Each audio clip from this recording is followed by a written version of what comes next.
O ex-ministro da Educação e pré-candidato ao governo de São Paulo, Abraham Weintraub, fez duras críticas ao Exército Brasileiro.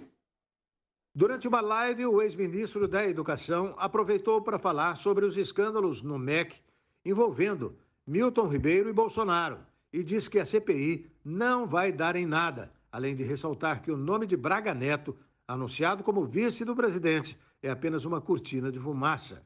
Eu acho que não vai sair nada de CPI, vai ser só um palanque. Daqui até lá não dá tempo para nada.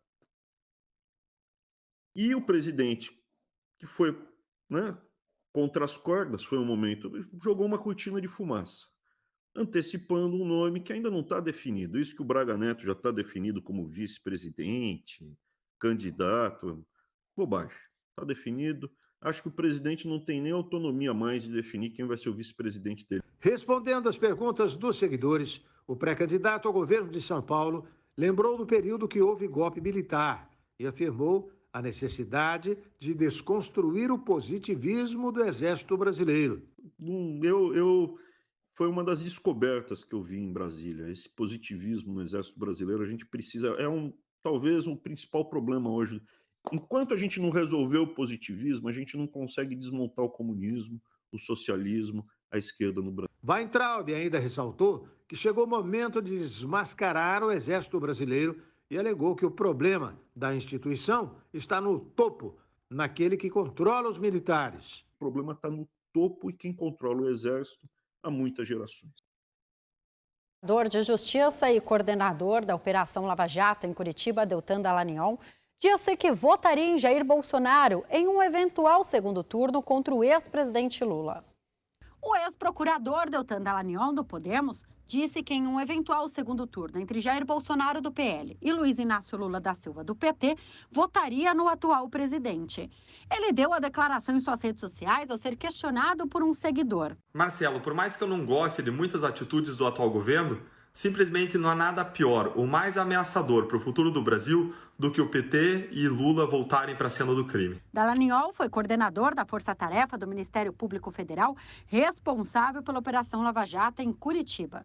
Foi quem apresentou a denúncia contra Lula, acusado de ser o comandante máximo do esquema de corrupção na Petrobras. A Justiça acatou o pedido e o ex-presidente foi condenado pela 13ª Vara Federal de Curitiba 2 vezes, nos casos do triplex do Guarujá, julgado pelo então juiz Sérgio Moro, e do sítio de Atibaia. O primeiro foi confirmado nas instâncias superiores, o que levou à prisão do ex-presidente. Posteriormente, o Supremo Tribunal Federal anulou as condenações de Lula, tornando-o inelegível novamente.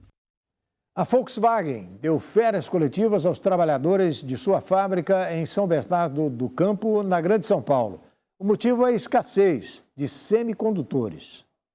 A partir desta terça, a fábrica de São Bernardo do Campo da Volkswagen do Brasil, na região metropolitana de São Paulo, dará 10 dias de férias coletivas aos funcionários.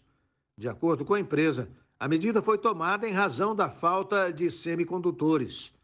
O Sindicato dos Metalúrgicos do ABC estima que 3.000 trabalhadores terão férias coletivas em função da falta de peças e componentes eletrônicos para finalizar a produção dos veículos. Os metalúrgicos ficarão fora da fábrica até 7 de julho. A montadora não informou o número de funcionários envolvidos. Segundo o sindicato, a crise dos semicondutores tem diversos fatores, mas para o setor automobilístico, o principal é a pouca disponibilidade de fabricação dos componentes por parte de fornecedores. Ainda de acordo com a entidade, essa é uma crise bem ampla, que envolve fatores geopolíticos, logística, pandemia e até questões climáticas, e já existe há no mínimo 3 anos. Um relatório da Confederação Sindical Internacional colocou o Brasil como um dos piores lugares para trabalhadores no último ano. A situação no mundo inteiro se deteriorou depois da pandemia. O Brasil esteve entre os 10 piores países para os trabalhadores em 2022, de acordo com o relatório da Confederação Sindical Internacional. O documento afirma que as violações dos direitos trabalhistas alcançaram um nível recorde no mundo entre abril de 2021 e março de 2022.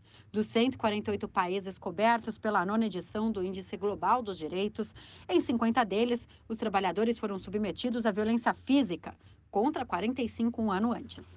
Sindicalistas foram assassinados em 13 países e foram registradas prisões arbitrárias de trabalhadores em 69. Além do Brasil, estiveram na lista de piores países para trabalhar no período Bangladesh, Belarus, Colômbia, Egito, Suazilândia, Filipinas, Guatemala, Mianmar e Turquia. O texto ressalta que desde a adoção da reforma trabalhista em 2017, todo o sistema de negociação coletiva entrou em colapso no Brasil, com uma redução drástica de 45% no número de acordos coletivos celebrados. A CSI afirmou que a instabilidade causada por níveis históricos de desigualdade, emergência climática e a pandemia é explorada por governos e empregadores que atacam os direitos dos trabalhadores. Entre as empresas, o texto menciona gigantes Nestlé no Brasil, Coca-Cola em Hong Kong e no Uruguai, H&M na Nova Zelândia, Amazon na Polônia e Hyundai na Coreia do Sul. O presidente Jair Bolsonaro sancionou a lei que propõe a redução das contas de luz em 5,2%. Em contrapartida, a Agência Nacional de Energia Elétrica aprovou hoje o reajuste das tarifas dos clientes da Enel, na região metropolitana de São Paulo. O projeto de lei que ocasionou na aprovação da norma foi aprovado no Senado Federal no início de junho deste ano. Segundo o autor da proposta, senador Fábio Garcia, o Supremo Tribunal Federal decidiu que o ICMS cobrado das distribuidoras não deve compor a base de cálculo do PIS/COFINS, incidente sobre as tarifas, o que habilitou essas empresas a receberem uma restituição bilionária da União. Mas os valores não pertencem às companhias, e sim aos consumidores, pois os tributos incorporados às tarifas são repassados aos usuários. Garcia destacou que a apropriação dos recursos pelas empresas representou um ganho indevido.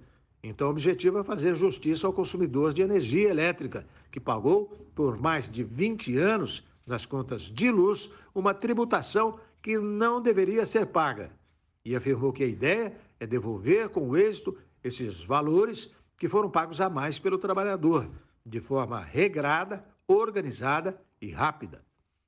Em contrapartida, a Agência Nacional de Energia Elétrica aprovou nesta terça-feira o reajuste das tarifas da conta de luz da Enel São Paulo, que passam a valer a partir do dia 4 de julho em todo o estado paulista.